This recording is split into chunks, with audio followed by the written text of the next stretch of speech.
영화 초반부 줄거리 한 3-4분 짧게 그냥 요약해드리자면, 일단 영화 배경은 글래디에이터 1편 이후 대략 한 20년 정도가 흐른 상태입니다. 주인공 루시우스는 그 1편에 등장했던 로마 황제 있죠. 호아킨 피닉스가 연기했던 콤모두스 황제. 이 황제에겐 친누나 루실라가 있는데, 이 루실라의 아들 루시우스가 이번 영화의 주인공입니다. 1편에서 막시무스가 싸우는 걸 보고 막 동경했던 어린 꼬마아이가 20년이 흘러서 이번 영화의 주인공이 된 거죠. 근데 이 왕족의 피가 흐르고 있는 루시우스는 무슨 이유에선지 영화 시작부터 되게 허름하게 나오거든요. 누가 봐도 왕족의 모습이 아니에요. 으리으리한 로마의 궁궐이 아니라 아프리카 북부에 있는 조촐한 시골 마을에 되게 허름한 초가집에서 아리샷이라는 사랑하는 아내와 살고 있는 상태고, 심지어 이름도 루시우스가 아니라 한노였나? 한노였나? 가명을 사용하고 있고, 본인이 루시우스라는 이 정체는 숨기고 있습니다. 여튼간 주인공 루시우스는 평화롭게 잘 살고 있었는데 갑자기 하여튼 이 로마가 문제다. 로마가 대규모의 함대를 이끌고 북아프리카 해안가에 쳐들어옵니다. 스케일이 진짜 어마무시해요. 스크린 속 바다를 가득 메울 정도로 빽빽한 이 함대를 이끌고 주인공이 살고 있는 도시로 쳐들어옵니다. 당연히 이제 전쟁이 일어났으니까 루시우스는 참전을 하고, 아내도 한따까리 하나 봐요. 궁수 포지션으로 같이 참전을 합니다. 근데 이제 루시우스도 짬이 좀 있나 봐요. 거기에 장군처럼 보이는 흑인 배우분이 나오는데, 참고로 그 흑인분이 300에서 This is Sparta 하는 장면에서 레오니다스한테 발차기로 딱 배빵 맞고 우물로 날아갔던 배우분 계시거든요. 그분이에요. 그분이 연기하셨더라고요. 그래서 오랜만에 얼굴 보니까 반가웠다. 여튼간 이 흑인 장군이 루시우스한테 야, 오늘 아침엔 왜 곡물 상납 안 했어? 라고 하니까 저는 그 로마군 머리로 메꾸겠습니다 라고 우스개를 떠는데, 루시우스가 장군이랑 농담 따먹기 할 정도로 친분이 있다, 그러니까 일반 병사는 아니다, 뭐 그런 걸 보여주는 대사 같아요. 그렇게 이제 어쨌든 전투가 시작되고, 루시우스와 루시우스의 아내는 맹렬히 맞서 싸우지만 뭐 당연히 쪽수 앞에 장사 없죠. 로마가 그냥 발라버립니다. 와중에 루시우스의 아내는 전투 중에 가슴에 화살을 맞고 바다에 떨어지고, 루시우스도 아내를 구하려던 과정에서 부상 때문에 의식을 잃고 똑같이 바다에 빠집니다. 그리고 이제 여기서 되게 멋지다 생각한 연출이 나오는데, 기절한 루시우스가 환영을 보게 되거든요. 검은 배경 속에 마치 저승사자 혹은 사신처럼 보이는 검은 두건을 쓴 존재가 나룻배를 타고 아내에게 다가가더니 아내를 나룻배에 태우고 강을 건너가거든요. 아마 당연히 그리스 로마 신화에 나오는 스틱스 강을 이용해서 루시우스의 아내가 죽었다는 것을 비유적으로 표현한 것 같은데, 그냥 뭐 단순하게 죽은 아내의 시체를 보여주는 게 아니라 마치 신화 속 한 장면을 표현한 게 되게 고급지다라고 생각했습니다. 영화관에서 여기까지 보고 벌써 이 명작의 향기가 물씬 느껴진다 라고 생각했는데, 그것은 제 착각이었고요. 여튼간 그렇게 아내를 잃은 루시우스는 이제 포로가 되어서 노예시장에 팔려갑니다. 그때 그리고 다름 아닌 덴젤 워싱턴이 연기한 마크리누스라는 인물이 등장하는데요. 마크리누스 이분은 검투사를 육성하고 또 이 검투사로 장사를 하는, 정확한 직업은 모르겠는데 정치 쪽에도 꽤나 연줄이 깊은, 그리고 무엇보다 이제 엄청난 야망을 품고 있는 그런 야심가인 인물입니다. 그래서 마크리누스가 오늘은 뭐 노예시장에 좀 쓸만한 놈 있나, 물은 어떠려나 하면서 쓱 시장을 보는데, 이 루시우스가 겁나 잘 싸우는 거예요. 이제 원형 케이지에 포로들을 다 풀어놓고 원숭이, 개코 원숭이한테 흥분제를 투약시켜가지고 서로 싸우게 만들거든요. 근데 루시우스가 개코 원숭이 상대로 그냥 기가 막히게 싸우는 걸 보더니 이 친구 물건이다 하고 장사꾼의 촉이 발동해서 루시우스를 이제 노예 검투사로 사갑니다. 그리고 아시다시피 1편과 마찬가지로 로마의 이 노예 검투사들은 투기장에서 계속해서 승리를 하고 명예를 쌓으면 마지막에 콜로세움이라는 이 투기장계의 끝판왕, 최종 라운드, 영화 속 대사를 인용하자면 로마가 만든 최고의 사원, 이 콜로세움에서 싸움을 할 기회를 갖게 되고, 그 콜로세움에서도 전투를 끊임없이 이겨서 결국 최고의 검투사 자리를 쟁취하면 자유민이 되는 구조입니다. 그러니까 노예지만 노력을 하면 신분 상승을 해서 자유인이 될 수 있는 그런 구조예요. 근데 주인공이 이 이야기를 들었는데 자기는 관심이 없다는 거예요. 어차피 난 사랑하는 아내도 잃었고, 그리고 뭐 자유민이 된다? 그딴 게 어딨냐, 로마에서 자유? 그거 허상이다 라고 말을 해요. 그래서 이제 이걸 들은 마크리누스가 그럼 너는 원하는 게 뭐냐? 라고 하니까 루시우스가 이제 말하길, 복수, 내 아내를 죽인, 내가 살고 있던 도시를 침공한 로마, 그리고 무엇보다 그 로마 군대를 이끌었던 장군 아카시우스 장군에게 복수할 기회를 달라고 해요. 그래서 이제 마크리누스가 오케이, 너 검투사 재능 있어, 계속 킵 고잉 해, 계속 해봐, 그러면 내가 언젠간 아카시우스 장군에게 너가 복수할 기회를 만들어주겠다 라고 말하면서 이제 영화가 본격적으로 시작이 됩니다. 관람평 들어가기 전에 이제 영화 정보랑 등장인물들을 간략하게 소개해보자면, 감독님, 리들리 스콧 감독님, 거장이죠. 거장, 에일리언, 블레이드 러너, 킹덤 오브 헤븐, 한니발, 너무 많아서 이제 셀 수가 없어요. 셀 수가 없어. 참고로 이분이 1937년생이세요. 2차 세계대전이 1939년에 시작되었는데 그것보다도 먼저 태어나셨다. 근데도 무슨 활동력이 말이 안 되죠? 1년에 영화가 2번 개봉하는 경우도 번번할 정도로 굉장히 다작하시는 걸로 유명하시거든요. 근데 혹시 딴 얘긴데, 혹시 이분 아시나요? 타란티노 감독 아시나요? 다? 굉장히 매니아층이 두터운, 이분도 거장이신데 이분은 반대로 약간 소작까지는 아니고 뭐 다작하는 스타일은 아니신데, 이 타란티노가 예전부터 했던 말이 자기는 영화 딱 10편만 만들고 은퇴할 거다 라고 하셨는데, 지금 타란티노가 영화 9편 찍었고 인터뷰에서 다음 10번째 작품에 진짜로 자기가 은퇴할 거라고 말을 했어요. 제가 갑자기 이 말을 왜 하냐.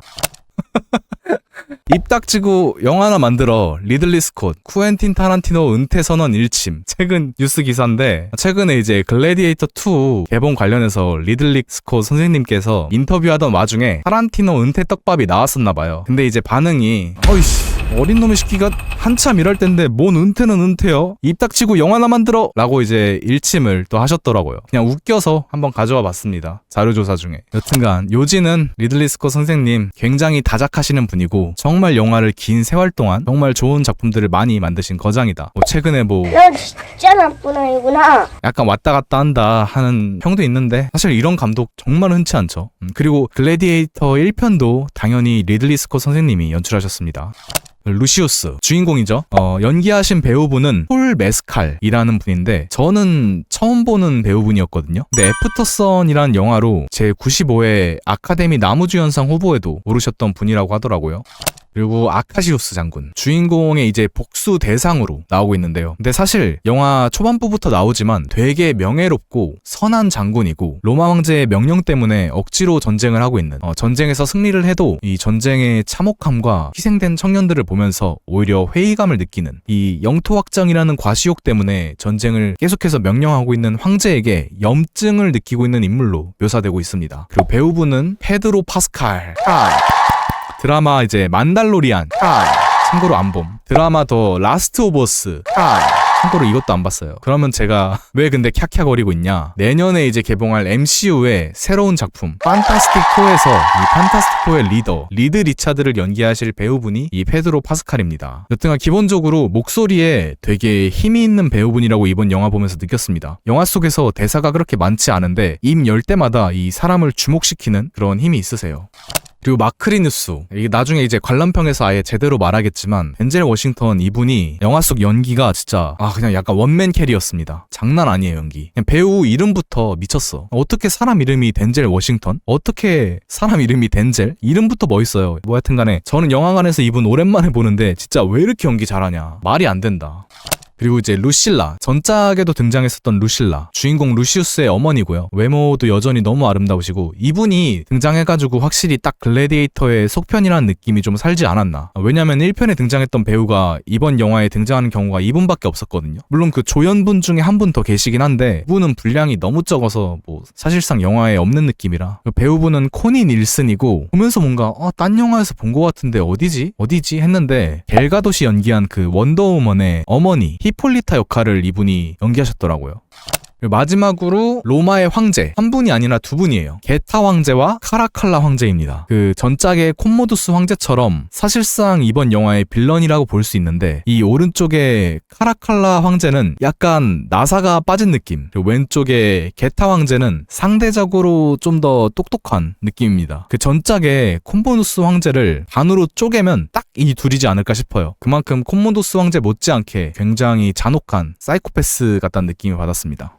첫 번째 제 관람평, 블록버스터 액션씬. 이게 그 한때는 2000년대 앞뒤로 이런 중세시대 배경의 전쟁 영화들이 많이 있었거든요. 예전엔 뭐 당연히 글래디에이터도 있고, 킹덤 오브 헤븐, 브레이브하트, 트로이, 300은 중세가 아닌가? 고대인가? 뭐 여튼간에 뭐 또 판타지 쪽으로 가면은 당연히 반지의 제왕도 있고, 이런 중세 배경의 대규모 전쟁 영화들이 정말 많이 있었는데, 최근 들어서는 뭐 이런 영화들이 간간히 나오기는 하지만 예전처럼 활발하게 나오고 있진 않은데, 그게 과거에 비해서 이제 제작비가 점점 더 감당이 안 돼서라고 하더라고요. 대규모 전쟁씬을 멀리서 이제 크게 찍을 때는 CG로 해도 크게 티가 안 나는데, 결국 세부적인 전투씬을 찍으면 이제 필연 일반적으로 사람이 이제 직접 병사로 등장해야 하는데 인건비가 과거에 비해 너무 많이 올라서 뭐 거기에다 고증도 지켜야 되니까 병사들도 다 갑옷 입혀야 하고 칼 방패 제작해야 하고 뭐 기타 등등 제작비가 너무 많이 들어서 요즘 잘 안 찍는 추세라고 해요. 물론 뭐 정확하게 이 이유만 있는 건 당연히 아니겠지만 여튼간 요지는 뭐냐면 되게 오랜만에 본 중세 배경의 서양 사극이었고 그만큼 그 큰 거대한 블록버스터 스케일의 전쟁씬들 전투씬들을 기대했는데 이거는 100% 200% 충족시켜줬다고 생각합니다. 이게 아예 영화 처음부터 성벽을 둘러싸고 막 화살 퍼붓고 수석기 이용하는 이런 대규모 공성전이 등장하는데 최근에 제가 영화관에서 주로 봤던 작품들이 대부분 슈퍼히어로 장르였다 보니까 반대로 오히려 이렇게 현실적인 실제 과거에 일어났던 공성전이 주는 리얼함이 되게 인상 깊었습니다. 그리고 이게 R등급이거든요. 청소년 관람 불가 영화인 만큼 영화 속 등장하는 모든 전투씬들이 굉장히 잔인하거든요. 근데 이게 잔인한 걸 보여주기 위해서 잔인하게 연출했다기보다는 실제로 검투사들이 서로 칼을 부딪히며 싸우다 보면 당연히 잔인한 장면들이 나올 수밖에 없잖아요. 즉 잔인한 걸 보여주기 위해 억지로 잔인하게 연출한 게 아니라 영화 속 액션씬에 현실감을 연출하기 위해 등장한 자연스러운 잔인한 장면들이다 보니 전투씬 속 고어한 장면들이 거부감이 전혀 들지 않았고 오히려 전 설득할 정도로 현실적이어서 너무 좋았다.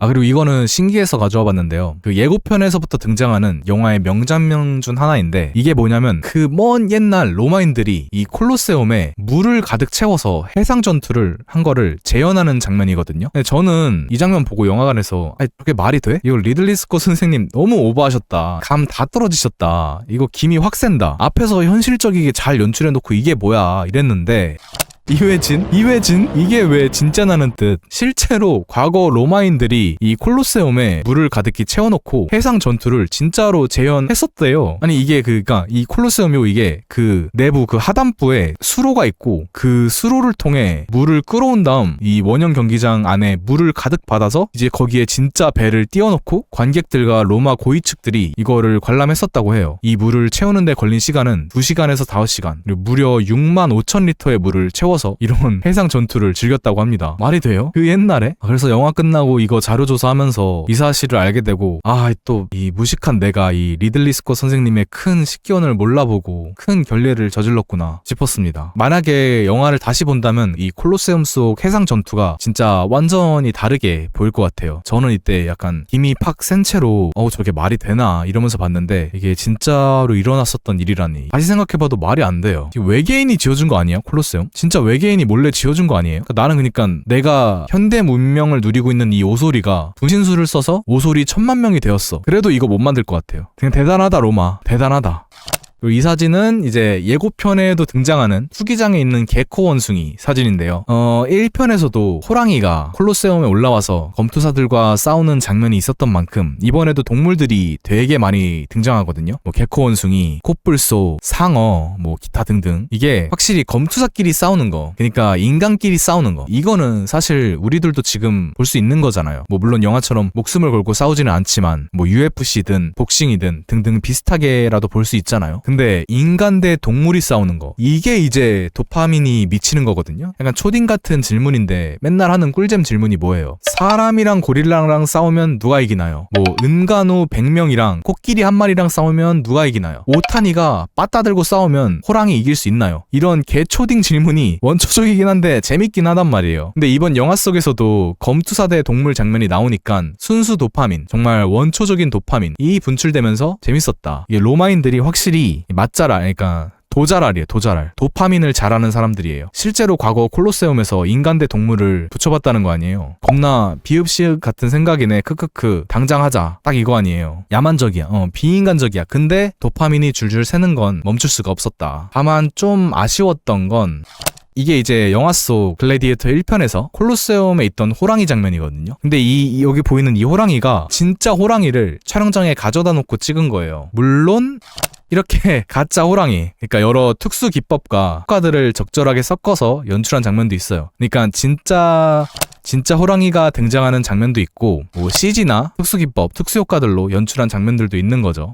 근데 이번 영화 속에서 등장한 동물들은 물론 비하인드를 제가 따로 조사하지는 않았지만 누가 봐도 CG거든요. 그 동물의 질감과 움직임이 누가 봐도 CG예요. 그러니까 전작에선 진짜 호랑이가 등장해서 여기 진짜 호랑이가 등장해서 극도의 현실감, 극한의 리얼리티를 연출함으로써 관객들에게 이 긴박함과 몰입감을 선사했던 것과 다르게 이번에 등장한 동물들은 이 CG로 만든 동물이라는 느낌이 들어서 1편만큼의 리얼함이 느껴지지 않아서 좀 아쉬웠다. 영화 속 동물들을 보면 아 CG네 라는 생각이 들면서 순간적으로 몰입이 살짝 깨지는 장면이 조금 있었다. 근데 오해하시면 안 되는 게 CG 퀄리티가 낮았다 이게 절대 아니에요. 뭐 DC 영화 플래시 보면은 어머 저거 뭐야? 사람들이 CG 퀄리티가 너무 낮아서 약간 지점토 같다, 뭐 불쾌한 골짜기다 등등 하면서 화를 엄청 냈잖아요. 그런 수준 낮은 CG 퀄리티라는 게 아니에요. 오히려 CG 수준 자체는 다른 영화들에 비하면 훌륭한 편? 상위권 수준의 높은 퀄리티라고 생각하거든요. 왜냐면 동물 제외하고는 다 진짜 같아요. 뭐 함선들이나 뭐 하늘을 가득 메운 화살들이나 다 CG 같진 않아요. 근데 동물은 그러니까 예를 들어 다른 영화 속에 외계인이나 아니면 뭐 우주선 뭐 이런 것들이 등장하면 우리는 실제로 외계인을 본 적이 없으니까 애초에 현실적이지 않으니까 CG 같다라는 생각이 1차적으로 우리 뇌에 먼저 들어오지 않는데 동물들은 우리가 많이 봐왔잖아요. 뭐 동물원이든 다큐멘터리든 아니면 뭐 하다못해 유튜브 쇼츠에서도 맨날 등장하는 게 동물인데 그러다 보니까 CG 퀄리티가 아무리 높아도 그 미묘한 차이점을 우리 눈이 1차적으로 먼저 캐치하는 바람에 조금 CG티가 난다지 막 영화 보면서 CG 수준 왜 이래? 이런 건 절대 아닙니다. 생각해보니까 덴젤 워싱턴 이야기하기 전에 그 이야기부터 잠깐 해보자면 처음에 그 글래디에이터2 예고편 공개되었을 때 논란이 되었었던 게 그 마크 리누스 역으로 왜 흑인을 캐스팅했냐, 로마 시대인데 왜 흑인 고위층 간부가 있냐, 블랙워싱 아니냐라는 논란이 있었는데 뭐 짧게 조사해보니까 과거에는 마크 리누스가 실제로 흑인이었다는 주장이 좀 있었대요. 영화 말고 이제 실제로 학자들이 마크 리누스의 조각상이 흑인처럼 묘사되어 있다라는 근거 아닌 근거도 있고 아무튼 자세히는 모르지만 한때 과거에는 마크리누스는 흑인 혹은 흑인 혼혈이었다라는 가설이 좀 유명했었고 이제 최근 현대에 들어서는 뭐 베르베르 혈통의 로마인이었다는 게 밝혀지면서 이 주장은 크게 지지받지 못하고 있다 하는데 어쨌든간 한때 이런 주장이 있기도 하고 무엇보다 이제 이 영화가 다큐멘터리가 아니잖아요. 예를 들어 뭐 다큐멘터리인데 클레오파트라를 흑인으로 연출해 이러면 이제 문제가 되겠지만 애초에 이건 실제 역사를 기반으로 이제 각색한 영화이기 때문에 저는 개인적으로 뭐 별 생각 안 들었습니다. 솔직히 딱히 몰입이 깨지거나 하는 포인트는 아니었어요. 여튼 그래서 덴젤 워싱턴 와 연기 진짜 겁나 잘한다. 사실 이제 앞에 제가 전투씬 이야기할 때는 영화가 막 엄청 훌륭한 것처럼 말했지만 결론부터 말하자면 그냥 그렇거든요. 좀 지루한 부분도 있고 그냥 그래요 영화가. 근데 지루할만 하면 덴젤 워싱턴이 연기력으로 캐리하고 좀 영화가 처진다 하면 덴젤 워싱턴이 또다시 연기력으로 캐리하고 혼자서 통나무 들고 연기력으로 영화를 솔로 캐리하는 느낌이 세게 들었습니다. 그냥 로마 협곡의 지배자예요, 지배자. 미쳐 날뛰고 있습니다. 야, 덴젤 워싱턴 누가 키웠냐? 그리고 그나마 연기가 좋다고 느꼈던 또 다른 인물이 이 쌍둥이 로마 황제 이 두 분, 프레드 해킨저와 조셉 킨 이 두 분도 연기 잘하시더라고요. 그나마 덴젤한테 연기력으로 살짝 비벼봤다. 폴 메스칼이요? 주인공. 그냥 무난했어요. 뭐 딱히 인상 깊은 점은 없었는데 사람들이 뭐 발연기 같다라 하는데 전 뭐 발연기까지는 아닌 것 같은데 그냥 그랬습니다. 저는. 여튼간 정리하면 딱 요 느낌. 이거 이제 그 통나무론이라고 롤 혹시 하시면은 다 아시는 유명한 짤인데 덴젤 워싱턴이 혼자 이 글래디에이터라는 영화를 통나무 들고 있고 쌍둥이 황제가 살짝 도와주는 느낌? 진짜 덴젤 워싱턴이 사실상 혼자 영화를 캐리하셨다. 이 능글능글한 장사꾼적인 면모부터 처세술에 능한 정치가적인 면모까지 이 새삼 연기 참 잘한다라는 느낌이었습니다. 그러니까 이게 결국에 덴젤 워싱턴이 영화 속에서 이렇게 솔로 캐리를 하니까 앞에서 그 뭐 캐스팅 논란? 이거에 대해서 별 생각이 안 드는 거예요. 증명하면 되거든요. 왜 덴젤 워싱턴을 캐스팅했나요? 이러려고요. 이거 보여주려고 캐스팅했습니다. 증명. 그리고 연기력도 있지만 사실 마크리누스라는 캐릭터 자체가 분량도 굉장히 많고 서사적으로도 훌륭하고 무엇보다 이 이야기 자체를 주도적으로 이끌어가는 인물이 누구냐 하면 마크리누스였기 때문에 덴젤 워싱턴의 연기력이 더 훌륭하게 느껴진 것도 없잖아 있습니다. 바로 이제 뒤에 파트에서 후술하겠지만 주인공이 사실상 주인공 같지가 않거든요. 뭐 그건 뒤에 가서 이야기하고 결론은 마크리누스 이 인물이 참 매력적이다. 그게 흐름상 개인적으로 막 응원하게 되는 그런 캐릭터는 아니었지만 매력적이다. 이게 주인공 루시우스 여러분 혹시 그 주인공의 사전적 의미가 뭔지 아시나요? 제가 가져와 봤거든요. 주인공 1번 소설, 연극, 영화 등에서 중심인물. 2번 어떤 일에서 중심이 되거나 주도적인 역할을 하는 인물. 여기서 이 주도적인 역할의 주도적, 요게 포인트인데 이게 이번 영화의 개인적으로 문제였다고 생각합니다. 주인공이 이야기를 본인이 주도적으로 이끌어가는 게 아니라 영화 내내 이야기에 끌려다닙니다. 질질 끌려다녀요, 그냥. 그러면 영화를 끌고 가는 인물은 누구냐 했을 때 이게 영화를 세 파트로 나눴다고 했을 때 1부는 주인공 루시우스가 그걸 끌고 가고 있고요. 2부는 아카시우스 장군이 그걸 끌고 가고 있고요. 3부는 마크리누스가 이야기를 끌고 가고 있습니다. 그러니까 사실상 주인공 루시우스는 영화 초반부 잠깐을 제외하면 이야기 속 내내 끌려다니기만 하고 혼자 뭘 주도적으로 상황을 타게 하거나 상황을 만든다거나 하는 게 없거든요. 그러니까 사실상 주인공이 아니에요. 주도적으로 이 이야기를 끌고 가질 않고 있기 때문에. 물론 이게 노예 검투사라는 소재 때문일 수도 있죠. 그렇잖아요. 노예 검투사니까 평소에는 갇혀만 있고 싸움 상대를 뭐 자기가 고를 수 있는 것도 아니고 그냥 투기장 열리면 링 안에 들어가서 상대랑 싸우는 게 끝이니까 뭐 어떻게 이야기를 주도적으로 이끌겠어요. 근데 1편 속 막시무스는 했어요. 똑같이 노예 검투사인데 막시무스는 1편에서 본인의 이야기를 처음부터 끝까지 완벽하게 주도적으로 끌고 가거든요. 뭐 투기장에서의 그 뭐 돌발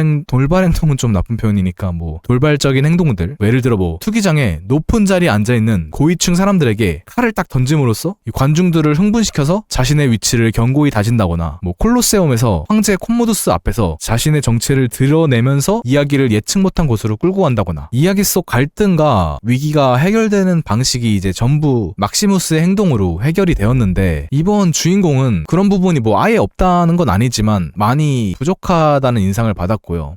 무엇보다 맛이 없어요. 그러니까 주인공이 지금 무슨 감정을 지금 느끼고 있는지, 어떤 심정인지, 또 왜 이 심정이 바뀌었는지 이런 전체적인 감정 묘사가 약간 평양냉면 같거든요. 일단 우선 평양냉면 좋아하시는 분들에겐 죄송합니다. 제 개인적인 취향이에요. 근데 저는 평양냉면을 먹으면 무슨 생각이 드냐면 맛없다. 이게 맛없다. 이게 아니라 순수하게 맛이 없는데? 그러니까 아무 맛도 안 나는데? 이거 물 아니야? 이거 물에다가 면 섞은 거 아니야? 그러니까 아무 맛도 안 난다는 뜻의 맛없다 였거든요, 저는. 주인공이 약간 평양냉면 같아요. 영화 속 주인공의 감정 묘사가 맛없어. 서사가 구려. 억지야. 왜 이렇게 이상해? 이게 아니라 그냥 없어요. 서사가 너무 없어. 안 보여. 안 알려져, 영화가. 뭐 사실 없진 않죠. 있긴 한데 너무 빈약해요. 너무 밍밍해. 너무 적어요, 서사가. 일단 기본적으로 루시우스가 감정 자체를 잘 드러내지도 않아요. 1편의 그 막시무스는 자기가 누명을 썼다는, 배신을 당했다는 이 억울함, 황제에 대한 분노, 뭐 대규모 전투전의 초조함, 이런 일련의 감정들이 영화적으로 표현이 잘 되어 있고 그게 잘 느껴졌는데 루시우스는 거의 늘상 여유만만하거든요. 나 애가 왜 이렇게 여유만만한지는 모르겠어. 여유만만한지. 죽으면 죽지 뭐. 아니면 뭐 어차피 내가 다 이김? 약간 이런 태도예요. 심지어 후에 이제 그 누군가와 감격의 재회를 하는 장면에서도 너무 차갑게 대하는데 오케이, 그건 좋아. 차갑게 대할 수 있어. 근데 그 후에 왜 차갑게 대했는지에 대한 설명이나 묘사를 전혀 안 해줘요. 그리고 나중에 이 감정이 또 180도로 바뀌는데 이것도 너무 뜬금없이 바뀌어. 왜 갑자기 감정이 바뀌었는지 묘사를 안 해줘요. 물론 상황 자체를 생각하면 이해를 할 수는 있거든요. 예를 들어서 뭐 여유만만한 건 제일 강하나? 라는 채팅처럼 본인 실력에 대한 뭐 자신감일 수도 있고 아니면 아내를 잃었고 삶에 대한 미련이 없어서 뭐 해탈했나 보다. 이런 식으로 생각할 수 있고 차갑게 대하는 거? 그래 뭐 사람이니까 이 상황에서는 그렇게 반응할 수도 있겠다. 그 뒤에 감정이 바뀐 거? 그래 앞에 이런 일을 겪긴 했으니까 저럴 수 있겠다. 뭐 다 이해는 가는데 문제는 이거를 제가 머릿속에서 스스로 생각을 해서 이해를 해야 돼요. 즉 루시우스가 무슨 감정을 겪고 있는지를 영화에서 먼저 보여주고 내가 자연스럽게 그 장면을 보면서 동화되는 게 아니라 내가 혼자 머릿속에서 이 상황에서 쟤는 왜 저러지? 라는 생각을 해야 되고 그리고 이런 과정들이 계속 반복되다 보니까 영화 속 몰입이 점점 떨어지더라고요. 저는 일례로 이제 1편 속 막시무스는 동료 검투사들이랑 어떻게 친해지고 어떻게 그 끈끈한 우정을, 전우애를 싹트게 되었는지를 묘사를 잘했는데 2편에서는 왜 검투사 동료들이랑 루시우스가 갑자기 친해지고 왜 검투사 동료들이 방금 전까지는 루시우스랑 친하지도 않았는데 갑자기 루시우스를 대신해서 나서는지 모르겠어요. 영화 속 그 의사가 나오거든요. 그 의사랑 루시우스가 친해지는 과정은 완전 이해가 가. 왜냐면 그 부분은 잘 보여줬거든요. 근데 동료 검투사랑은 어쩌다 친해졌는지 모르겠어요. 물론 이것도 생각해보면 이해는 가요. 뭐 투기장에서 같이 팀 먹고 싸우다 보니까 친해졌나 보다. 루시우스의 활약을 보고 감화되어서 루시우스를 대신해서 뭐 나서고 있나 보다. 따로 한번 곰곰이 생각하면 말은 되거든요. 근데 문제는 앞에서 말한 것처럼 영화가 그걸 보여주는 게 아니라 제가 머릿속에서 혼자 따로 생각을 해야 된다는 거죠. 여기서 포인트는 억지스러운 이야기, 즉 뭐 서사가 억지다, 개연성이 박살났다, 스토리가 이상하다 이런 것과는 결이 다르다는 거예요. 주인공의 감정 변화가 억지 같다고는 생각 들지 않아요. 그냥 부자연스럽다. 왜냐면 묘사가 너무 부족해서. 맛없다라는 게 아니라 맛이 없다. 그러니까 맛이 안 느껴진다. 밍밍하다라는 거죠. 보통 2편 나오면 사람들이 물어보잖아요.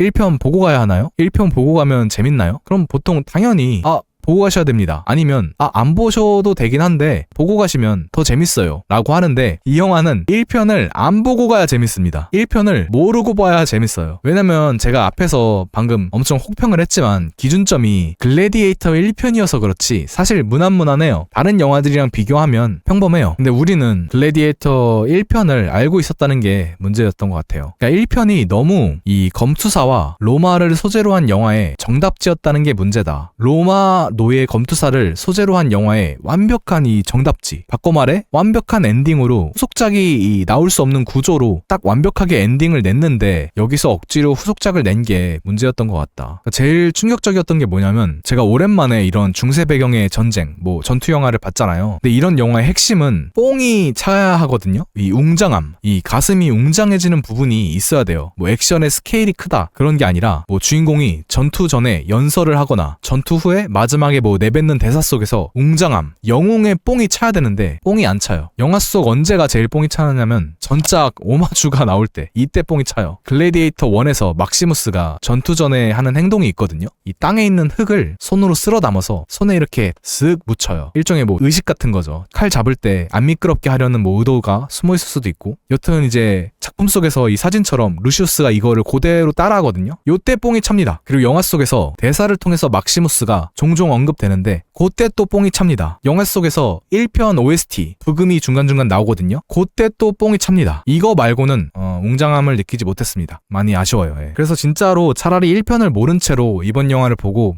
전작에 도대체 무슨 내용이 있었던 걸까 라고 호기심을 느끼면서 무난무난하게 영화를 봤으면 더 재밌게 느꼈을 것 같아요. 한 줄 평? 글래디에이터 1이라는 왕관의 무게는 무거웠다. 그래서 못 들었다. 이제 별점을 매기면서 오늘 리뷰 마무리를 한번 해볼게요. 제 생각에 좀 어렵네. 솔직히 별점은 3개 아니면 2개 반이거든요. 또 장점을 생각해보자면 이 거대 스케일의 전투씬을 큰 영화관 스크린에서 볼 수 있다는 것도 사실 엄청 큰 메리트긴 해서 별점 3개, 별점 3개. 나중에 강등을 하는 한이 있더라도 일단은 별점 3개로 하겠습니다. 참고로 제 기준에서 별점 3개는 영화관에서 돈 내고 볼만하다의 딱 그 턱걸이, 이 정도면 그래도 영화관에서 볼만하다. 딱 그 기준선인 것 같아요, 저는.